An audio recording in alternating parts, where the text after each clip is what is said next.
Yeah, proud of our guys. I thought we battled a lot of adversity tonight, a lot of it.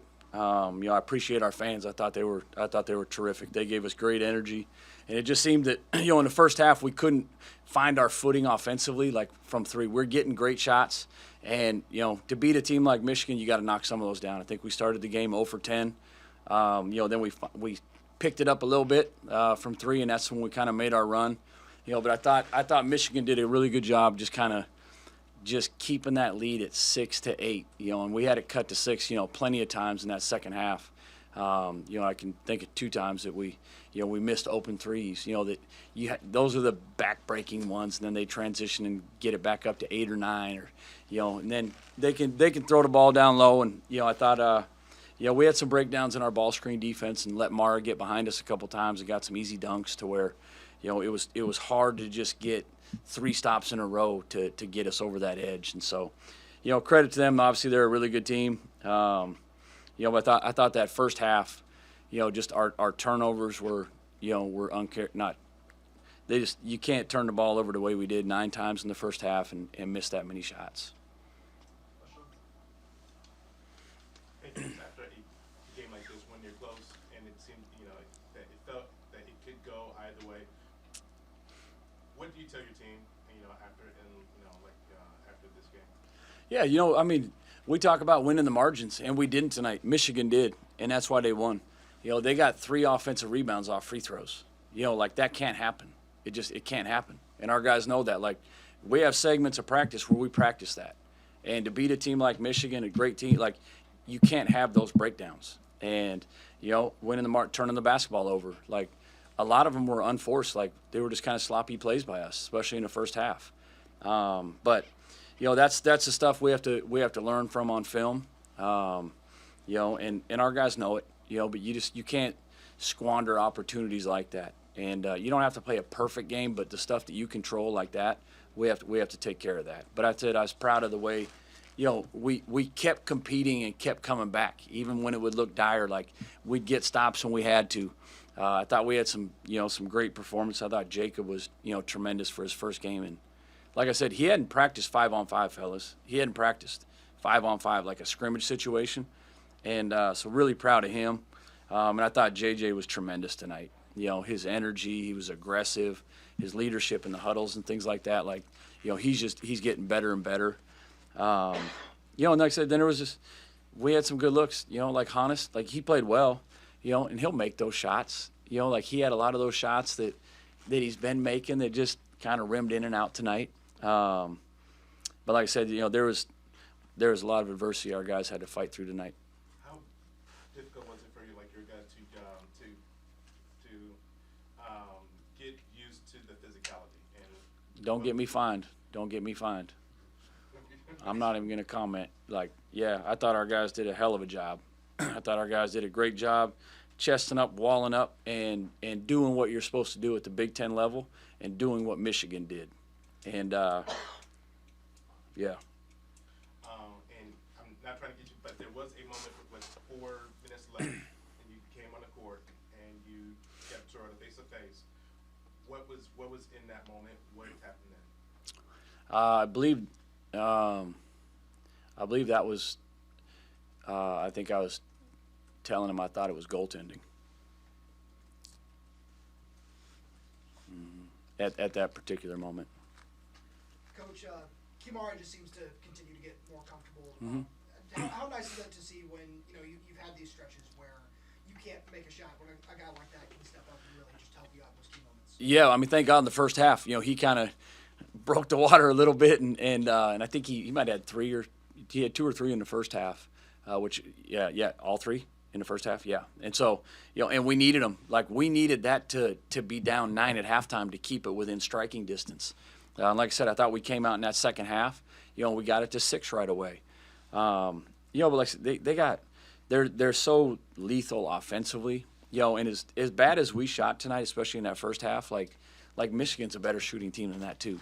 And so they had looks that they didn't make, but it seemed like even the first 15 minutes, every shot they missed, they got the offensive rebound. And I know McKinney got his 3 off an offensive rebound, or they're getting putbacks, and those are the backbreakers that we have to come up with those. And then you mentioned that Jacob hadn't practiced. Yeah. Moving forward, is there going to be a minutes restriction on him? Is there like a particular plan, or is it just kind of a day-by-day sort of thing? Yeah, just day by day, kind of how he's feeling. There won't be a minutes restriction. But now it's just getting into game shape. Like you could tell out there, his face was turning red, like he was dead tired. But, and I thought too, like we did a really good job moving the basketball at times. And to Michigan's credit, like they would switch and they would peel off and they were there on every catch a couple times. Where against a lot of teams, you're getting shots. I don't want to take anything away from them, but I thought, like J.O. played terrific tonight.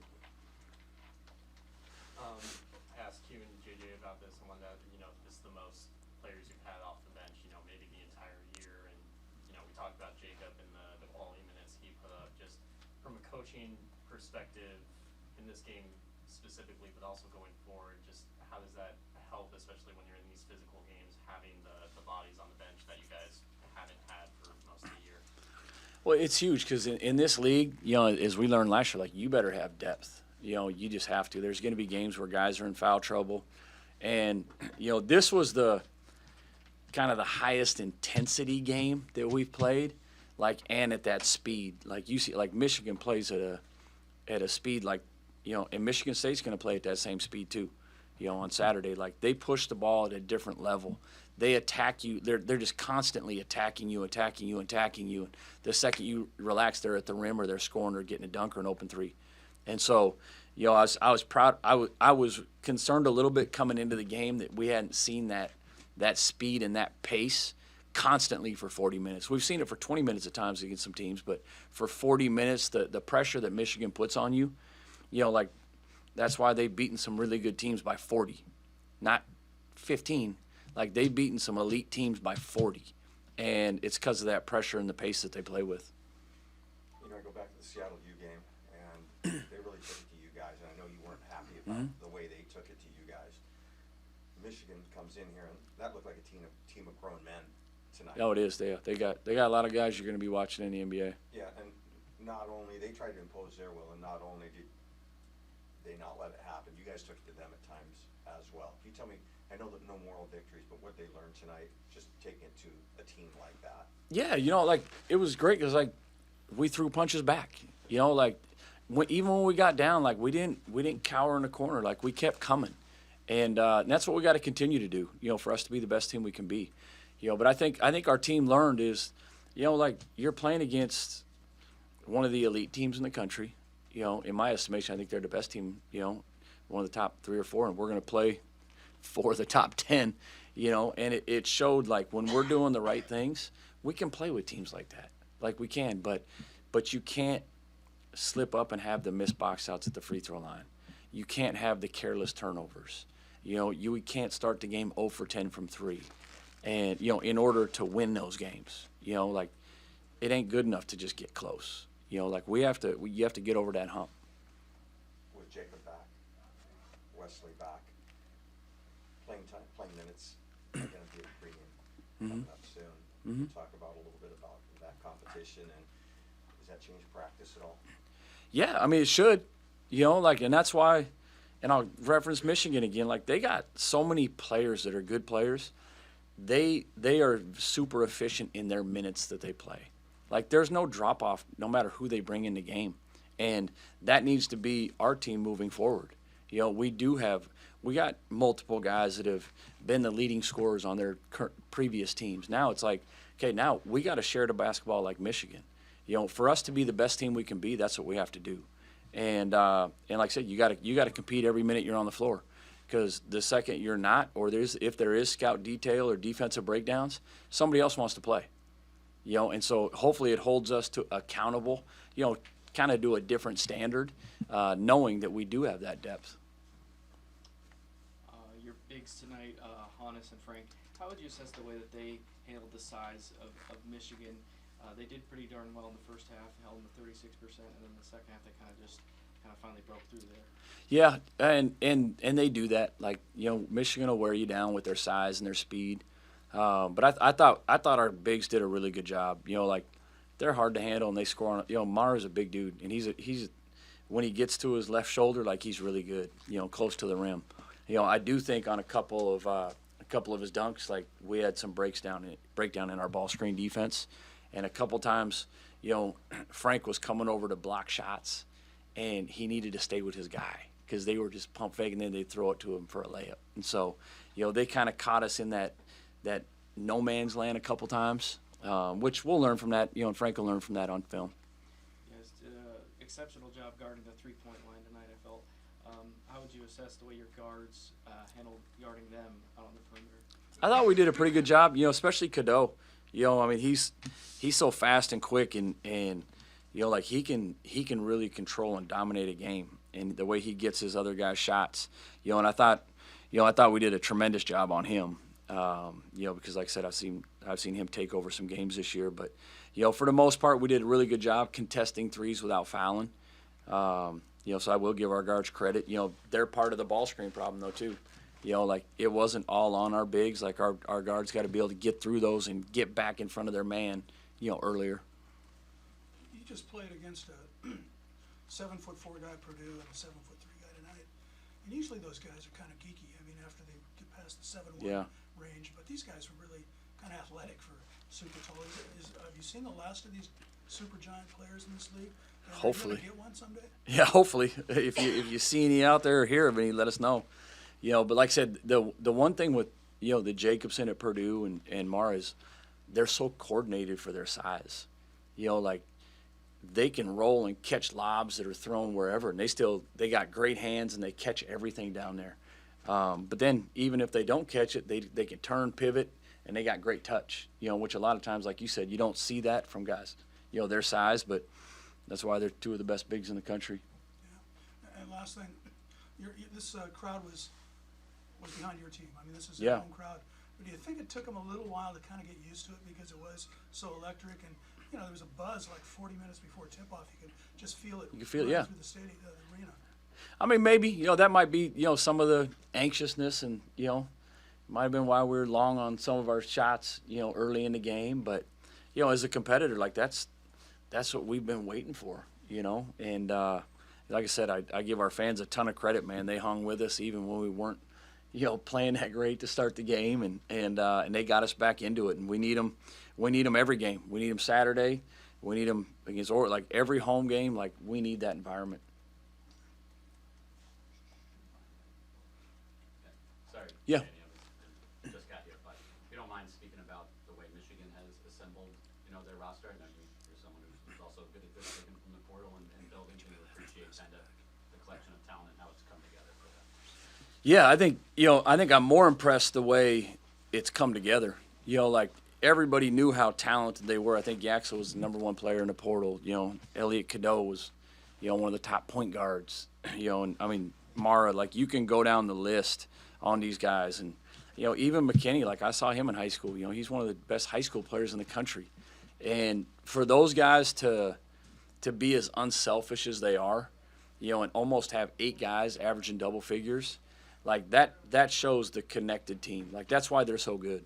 It really is. And if they stay that way, it's gonna be really hard, to beat that team when they're sharing the basketball and playing the way they do. And and they play fast. And they create more catch and shoot shots than probably anybody I've seen in a long time. And that's why they shoot such a high percentage. It's just the way they share the basketball and make one more, and they're not over dribbling. And then just the speed they play at, and they can push it with anybody. It can be Cadeau, and I thought tonight, Roddy Gale was phenomenal. Pushing the basket, especially early. Like when he'd get that thing with a full head of steam, man, he's a load. And but like I said, credit to their team and the way they put it together and the way they've sacrificed for each other. And one more, if you don't mind, just their size, especially in the front. They're gigantic, yeah. How it affects even maybe the shots you look for going into it. Well, it does, and it allows them to. It's hard to run plays against them because they can just switch everything, And then even when they do have a breakdown or you get by somebody, they got Mara at 7'4" at the rim, And they do a tremendous job, like we call it Xing off, or scrambling out and really guarding guys and keeping guys in front. But yeah, I mean their size and length, like not just us, it causes a lot of people problems. When you start a 6'9", 240-pound guy at the 3, you know, and Namari's probably 6'6" at the 2, like it's a gigantic team.